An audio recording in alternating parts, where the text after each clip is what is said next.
वैसे तो तलाक लेने के कई आधार हैं, जैसे क्रूअल्टी यानी क्रूरता, डेजर्शन यानी कि परित्याग, या फिर कोई धर्म चेंज कर लेता है तो इस आधार पर भी तलाक लिया जा सकता है, या 7 साल से ज्यादा तक अगर आपका पार्टनर नहीं आता है या नहीं मिलता है तो इस आधार पर भी तलाक लिया जा सकता है। हमें प्रॉब्लम ये नहीं है कि किस ग्राउंड के आधार पर हम तलाक लें, प्रॉब्लम ये है कि अगर आज हम तलाक की पिटीशन लगाते हैं तो वह कितनी साल बाद इसका आदेश होगा।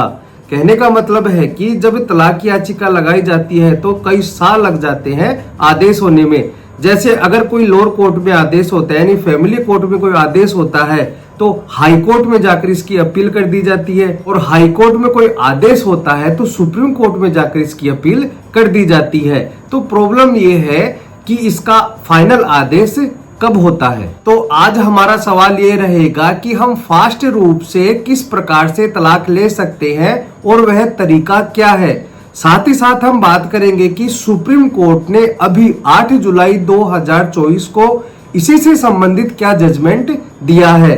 तो इस जजमेंट को और इस तरीके को जानने के लिए आपको वीडियो को अंत तक जरूर देखना होगा। तो बने रहे वीडियो के अंत तक। मैं मनसन एडवोकेट और आप देख रहे हैं हेमंत अलविलो। वीडियो अच्छा लगा तो प्लीज इसे लाइक करें। आपसे बार बार मैं रिक्वेस्ट कर रहा हूं तो प्लीज चैनल को सब्सक्राइब जरूर कर लें। आज हम बात कर रहे हैं फास्ट तरीके के बारे में, जिसके संबंध में 8 जुलाई 2024 को जजमेंट आया है। वह जजमेंट है एक्स वर्सेज वाई।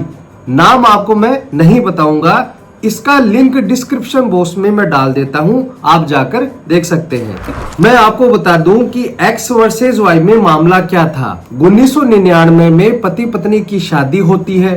शादी होने के बाद उनके 2 बच्चे होते हैं। बच्चे होने के बाद पति पत्नी में आपस में डिस्प्यूट बढ़ जाता है और पति पत्नी को यह लगता है कि हम साथ में नहीं रह सकते हैं, हमारे बीच में मनमुटाव रहता है। इसी आधार पर पत्नी अपने पति को छोड़कर चली जाती है, और जब पत्नी पति को छोड़कर चली जाती है तो पति के द्वारा फैमिली कोर्ट में हिंदू मैरिज एक्ट के सेक्शन 9 के तहत एक पिटीशन लगाई जाती है, और फैमिली कोर्ट के द्वारा पति के फेवर में वह आदेश कर दिया जाता है, और यह आदेश किया जाता है कि पत्नी 3 महीने के अंदर पति के साथ जाकर रहेगी।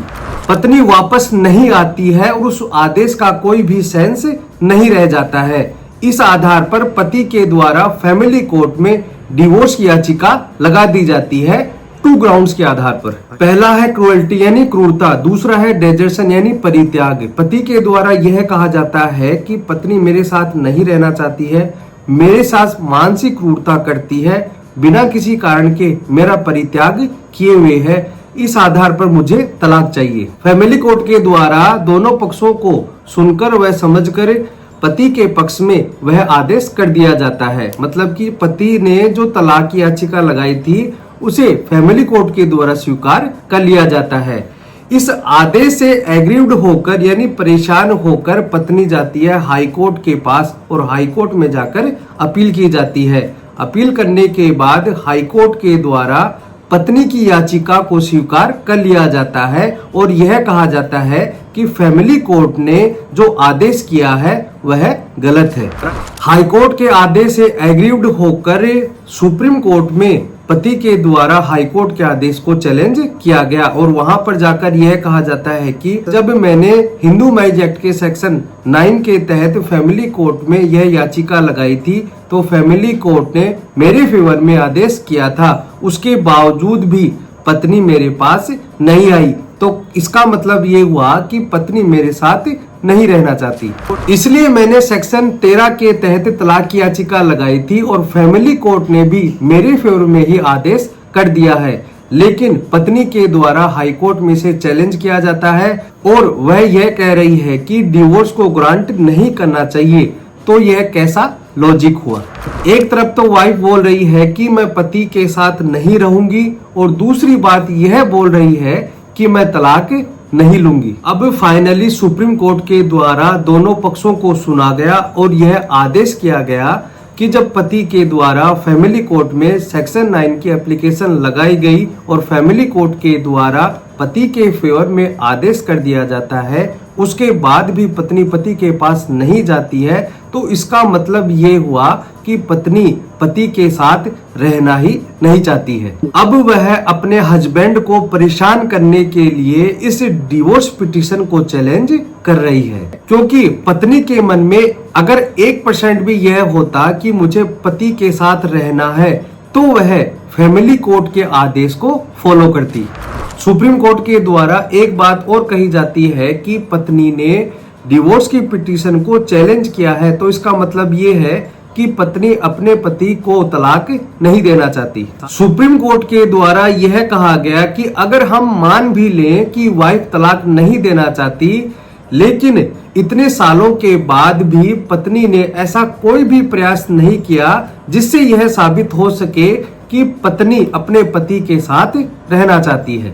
एक तरफ तो वह सेक्शन 9 के आदेश को फॉलो नहीं करती और दूसरी तरफ ऐसा कोई भी प्रयास नहीं करती है जिससे यह साबित हो सके कि वह अपने पति के साथ ही रहना चाहती है। फाइनली ऑनरेबल सुप्रीम कोर्ट के द्वारा यह कहा गया कि अगर सेक्शन 9 का ऑर्डर हो गया है, उसके बावजूद भी पत्नी अपने पति के पास नहीं जाती है, तो हमें यह डिवोर्स ग्रांट करना होगा। सुप्रीम कोर्ट के द्वारा यह कहा गया है कि हिंदू मैरिज एक्ट के सेक्शन 13(1)(a) के सब क्लोज 2 में यह कहा गया है कि सेक्शन 9 के आदेश होने के बाद यदि पत्नी 1 साल तक अपने पति के पास नहीं जाती है, तो यह एक ग्राउंड बन जाता है कि उसे तलाक दिया जाए। कहने का मतलब है कि अगर सेक्शन 9 का आदेश हो गया है कि पत्नी अपने पति के साथ जाकर रहे, लेकिन उसके बावजूद भी 1 साल तक पत्नी अपने पति के पास नहीं जाती है, तो सुप्रीम कोर्ट यह कहती है